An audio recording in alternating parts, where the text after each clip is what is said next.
Assalamualaikum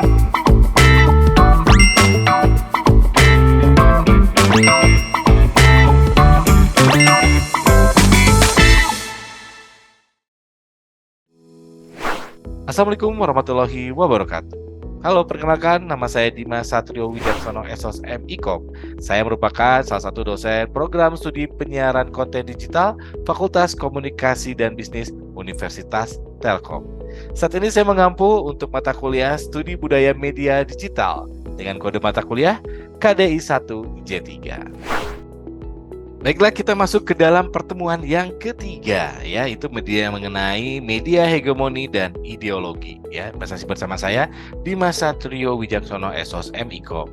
Di pertemuan ketiga ini kita akan membahas mengenai ideologi, di mana ideologi ini yang digunakan atau Marxis melihat bahwa masyarakat didasarkan pada konflik kelas. Konsep ideologi sering menjadi alat analisis utama dalam cultural studies. Ideologi juga merupakan proses merepresentasikan relasi sosial, material, dan proses upaya mendamaikan relasi tersebut dalam diskursus. Dua versi ideologi ini sama-sama berfungsi untuk melegitimasi kepentingan seksi kelas yang kuat, yaitu yang pertama, ada gagasan sebagai pernyataan yang koheren dengan tentang dunia dan didominasi ide-ide bourgeois ataupun juga kapitalis. Yang kedua, ini ada pandangan dunia yang merupakan hasil sistematis dari struktur kapitalisme yang membawa kita pada pemahaman yang tidak memadai tentang dunia sosial. Setelah itu juga ada di sini menggunakan ideologi menurut Gramsci, dan ideologi ini adalah Antonio Gramsci mengatakan bahwa di sini ideologi dipahami dalam kerangka ide, makna, dan juga praktik yang meskipun mendukung untuk menjadi kebenaran universal adalah peta makna yang mendukung kekuatan kelompok sosial tertentu. Ideologi juga di sini memberi orang untuk aturan perilaku praktis dan perilaku moral yang setara dengan agama yang dipahami dengan arti sekuler, yaitu kesatuan iman antara konsepsi dunia dan norma perilaku yang sesuai. Selanjutnya juga ada hegemoni Gramsci. Hegemoni ini juga adalah bentuk kekuasaan yang merupakan kontrol moral dalam setiap masyarakat yang menilai bahwa digunakannya dalam kontrol moral adalah nilai-nilai yang ditentukan oleh kelas yang berkuasa sebagai sebuah pembenaran. Dan itu juga ada 3 model Gramsci hegemoni. Itu yang pertama ada hegemoni dalam arti kepemimpinan, atau kultural dan moral. Yang kedua di sini juga ada hegemoni dipandang sebagai eksepsi di negara maupun di masyarakat sipil. Yang ketiga, negara sebagai masyarakat politik dan masyarakat madani hegemoni memiliki kekuatan pribadi milik masyarakat. Nah, setelah itu juga ada yang namanya Althusser dan ideologi. Althusser dan ideologi memiliki fungsi yang fungsinya bersifat umum sebagai subjek dan juga penyusun.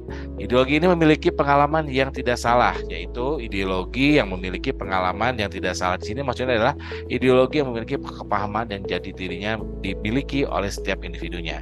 Dan ideologi ini sebagai salah mengenali kondisi nyata keberadaan merupakan salah satu yang sangat salah. Tetapi ideologi terlibat dalam reproduksi formasi sosial dan hubungan kekuasaan dalam Barker tepatnya 2056.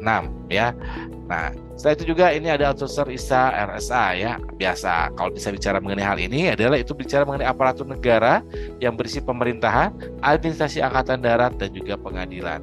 Ada represi penunjukan bahwa aparatur negara yang dimaksud berfungsi dengan kekerasan setidaknya pada akhirnya karena represi. Dan juga ada aparatur negara ideologis, lebih kepada sejumlah realitas yang menampilkan diri kepada pengamat langsung dalam bentuk lembaga yang berbeda dan khusus.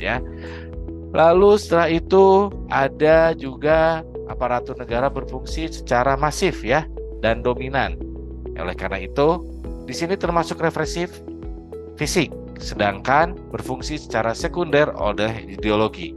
Misalnya, ada angkatan darat dan polisi. Ini berfungsi berdasarkan ideologi baik untuk memastikan kohesi dan reproduksi mereka sendiri dalam nilai-nilai yang mereka kemukakan secara eksternal.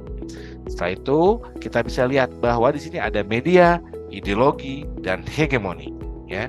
Nah, untuk hal ini kita akan melihat bahwa hegemoni adalah bentuk kekuasaan yang merupakan kontrol moral dalam setiap masyarakat.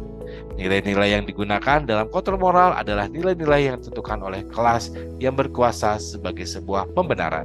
Satu juga, media bisa dijadikan menjadi corong untuk menyebarluaskan gagasan-gagasan ideologi yang serta dengan adanya kelompok dominan.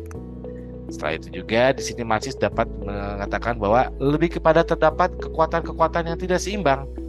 Ada kelompok dominan, kelompok tidak dominan, atau kelompok marginal. Ya, dalam praktiknya kelompok dominan ini mengurangi dan mematikan gerak kelompok, dan pasti juga dalam mempertahankan kuasanya mereka menggunakan berbagai hal salah, yaitu salah satunya menggunakan media tersebut.